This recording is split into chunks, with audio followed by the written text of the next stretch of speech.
Kuatkan tekad, kuatkan hati. Negeri ini memanggilmu kawan. Belajar, bergerak, berbagi untuk negeri. Guru penggerak, majukan pendidikan. Guru penggerak menghamba pada murid. Kreatif, rancang pembelajaran. Hargai potensi, tingkatkan prestasi. Lahirkan profil pelajar Pancasila. Belajar, bergerak, berbagi. Assalamualaikum Bu. Waalaikumsalam Pak Revi. Selamat siang Bu. Siang. Baiklah Bu, pada hari ini saya akan melakukan wawancara untuk memenuhi tugas modul 3.1 guru penggerak, yaitu tentang pengambilan keputusan dengan nilai-nilai kebajikan yang bertemakan dilema etika Bu. Ya. Jadi kita mulai saja dengan pertanyaan pertama, yaitu selama ini bagaimana Ibu dapat mengidentifikasi kasus-kasus yang merupakan dilema etika atau bujukan moral di sekolah? Saya mengidentifikasi dan melihat kasus dilema etika adalah kasus yang bersifat benar lawan benar. Merupakan situasi yang sering terjadi ketika kita harus memilih dan memutuskan antara dua pilihan yang sama-sama benar secara moral namun bertentangan satu sama lain. Sedangkan bujukan moral yaitu benar melawan salah satu situasi atau keadaan ketika harus mengambil keputusan antara benar dan salah. Jadi selama ini bagaimana Ibu menjalankan pengambilan keputusan di sekolah Ibu, terutama untuk kasus-kasus di mana ada dua kepentingan yang sama-sama benar atau sama-sama mengandung nilai kebajikan? Iya. Sebelum menjalankan pengambilan keputusan di sekolah dalam kasus dilema etika, saya terlebih dahulu melakukan pengumpulan fakta yang terjadi, siapa saja yang terlibat, menganalisis benar salahnya, membuat dan mencari alternatif solusi dalam membuat keputusan, dan melihat lagi keputusan tersebut atau merefleksi keputusan itu kembali. Jadi selama ini langkah-langkah atau prosedur seperti apa yang biasa Ibu lakukan di sekolah? Langkah-langkah dan prosedur yang saya lakukan itu adalah mengumpulkan fakta yang dimana menentukan, menganalisis benar salah, membuat alternatif solusi, membuat keputusan, dan tetap harus melihat dan meninjau kembali keputusan yang akan diambil. Semua hal itu dilakukan agar bisa membuat keputusan yang bisa dilaksanakan kedua belah pihak yang bertentangan supaya dapat menjalankannya dengan baik. Jadi hal-hal apa saja yang selama ini Ibu anggap efektif dalam pengambilan keputusan pada kasus-kasus dilema etika yang terjadi di sekolah? Hal yang saya anggap efektif dalam mengambil keputusan kasus dilema etika adalah dengan menelaah siapa saja yang terlibat, sifat mendesak atau tidaknya kasus dilema etika tersebut, dan pengambilan alternatif solusi dari permasalahan tersebut.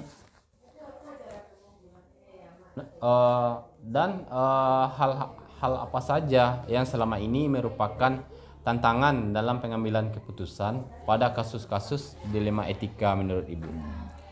Kalau tantangan dalam pengambilan keputusan pada kasus-kasus dilema etika adalah masalah tersebut memiliki nilai yang sama-sama benar dan penting, namun harus ada salah satu yang harus didahulukan, serta adanya peraturan-peraturan yang harus dipenuhi.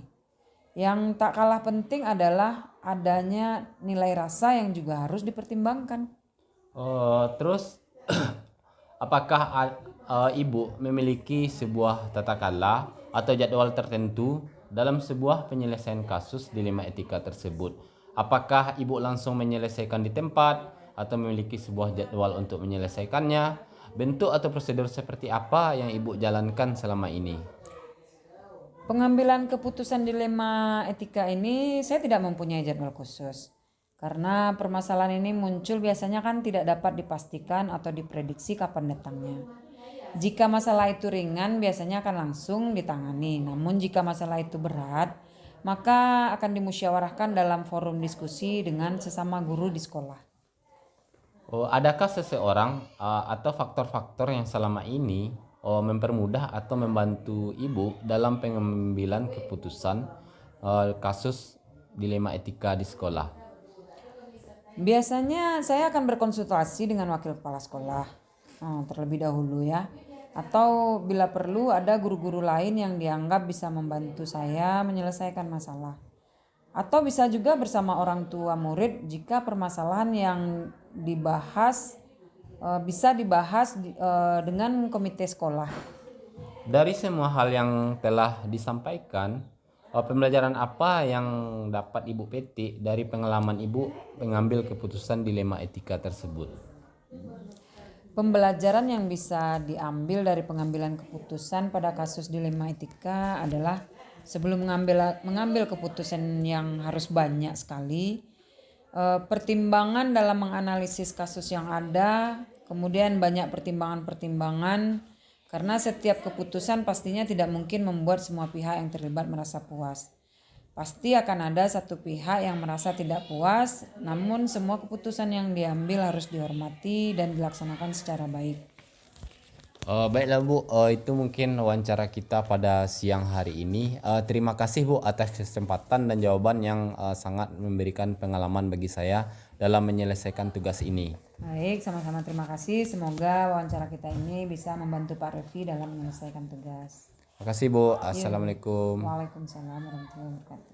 Kan prestasi, lahirkan profil pelajar Pancasila.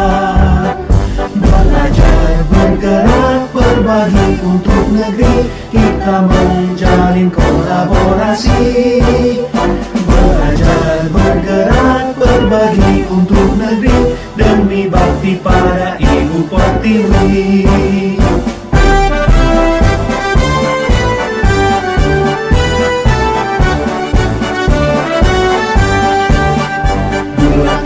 Tekad kuatkan hati, negeri ini memanggilmu kawan.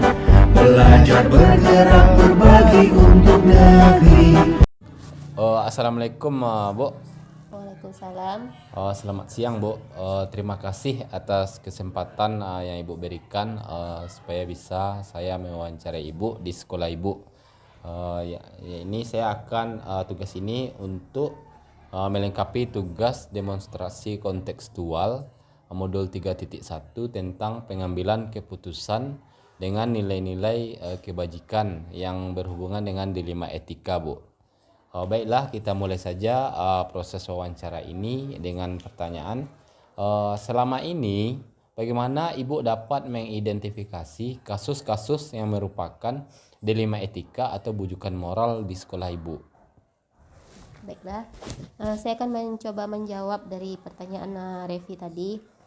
Saya melihat situasi dilema etika atau bujukan moral di sekolah dengan mengamati konflik nilai. Jadi ketidakpastian dalam pengambilan keputusan, pertimbangan moral, dan juga melalui proses refleksi yang rutin untuk dilakukan. Jadi saya menganggap penting memastikan bahwa keputusan diambil selaras dengan nilai etika dan moral yang dianut di sekolah. Jadi selama ini bagaimana Ibu menjalankan pengambilan keputusan di sekolah Ibu, terutama untuk kasus-kasus di mana ada dua kepentingan yang sama-sama benar atau sama-sama mengandung nilai kebajikan? Kalau saya cenderung untuk lebih mengutamakan konsultasi dengan wakil kepala sekolah, itu tentu saja beserta dengan tim guru dan juga staf di sekolah. Saya percaya bahwa kolaborasi adalah kunci yang tepat untuk mengambil keputusan yang bijak. Dalam diskusi, dalam forum bersama tim, kita tuh bisa mempertimbangkan nilai-nilai moral dan etika, juga prinsip yang telah kita tetapkan, dan pasti itu berdampak dengan keputusan pada murid dan lingkungan sekolah. Jadi keputusan diambil secara demokratis dengan mendengarkan pandangan semua pihak yang terlibat. Lalu langkah-langkah atau prosedur seperti apa yang biasa Ibu lakukan selama ini di sekolah Ibu? Kalau di sekolah itu kami memiliki prosedur dalam menghadapi dilema etika. Yang pertama tuh kami akan mengumpulkan semua informasi yang relevan dengan kasus tersebut. Lalu kita akan mengidentifikasi nilai-nilai etika dan moral yang terlibat dan mempertimbangkan dampaknya pada murid dan juga sekolah. Lalu setelah itu kami akan bermusyawarah dalam forum terbuka, lalu mengemukakan argumen dan pendapat masing-masing. Lalu setelah itu keputusan diambil secara kolaboratif dengan berpegang pada prinsip etika dan nilai kebijakan yang telah ditetapkan. Setelah itu, hal-hal apa saja yang selama ini Ibu anggap efektif dalam pengambilan keputusan pada kasus-kasus dilema etika tersebut? Dalam pengambilan keputusan yang menurutnya efektif tergantung pada komunikasi dan kolaborasi yang kuat antara tim guru dan juga staf sekolah.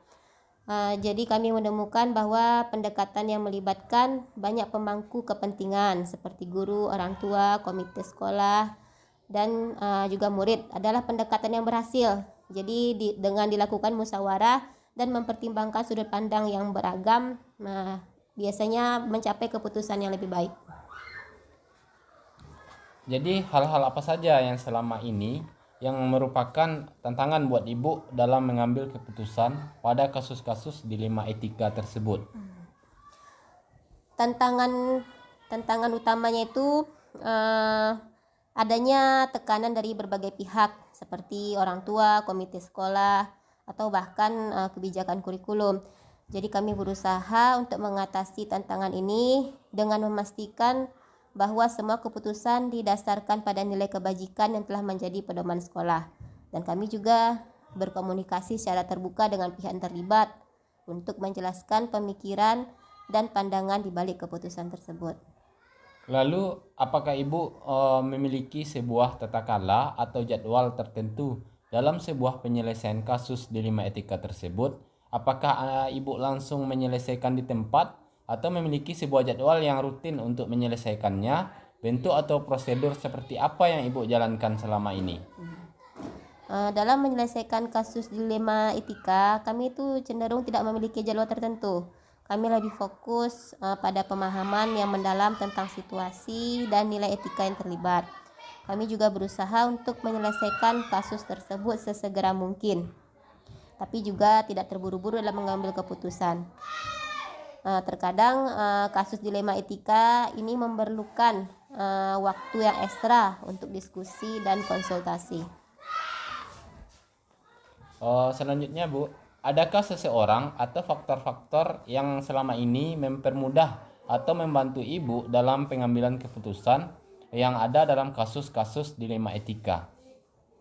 Ya, dalam proses pengambilan keputusan ini biasanya kami melibatkan tim sekolah dan guru yang memiliki pengalaman dalam masalah etika. Kami juga percaya bahwa diskusi dan berbagi pendapat dengan orang lain juga membantu kami lebih memahami situasi dengan lebih baik dan mencari solusi yang lebih baik pula. Terakhir Bu, dari semua hal yang telah disampaikan, pembelajaran apa yang Ibu petik dari pengalaman Ibu dalam mengambil keputusan di kasus dilema etika tersebut? Pengalaman-pengalaman tersebut telah mengajarkan saya bahwa pentingnya mempertimbangkan nilai kebajikan dan dampaknya pada murid. Pembelajaran utama yang saya peroleh bahwasanya saya harus fokus pada kepentingan murid dan menciptakan lingkungan yang aman, nyaman, dan juga positif bagi mereka. Pengalaman ini tentu mempengaruhi pendekatan dalam pengambilan keputusan di masa depan, yang mana nilai kebajikan dijadikan panduan utama dalam menyelesaikan permasalahan dilema etika di sekolah. Baiklah Bu, mungkin wawancara kita pada siang hari ini cukup sekian ya Bu. Terima kasih atas kesempatan dan jawaban-jawaban yang Ibu berikan. Semoga dengan pengalaman-pengalaman yang Ibu sampaikan tadi bisa saya terapkan di sekolah saya nantinya dan bisa membawa perubahan pendidikan ke arah yang lebih baik Bu. Terima kasih Bu. Insyaallah. Assalamualaikum Bu. Waalaikumsalam. Tuh saya.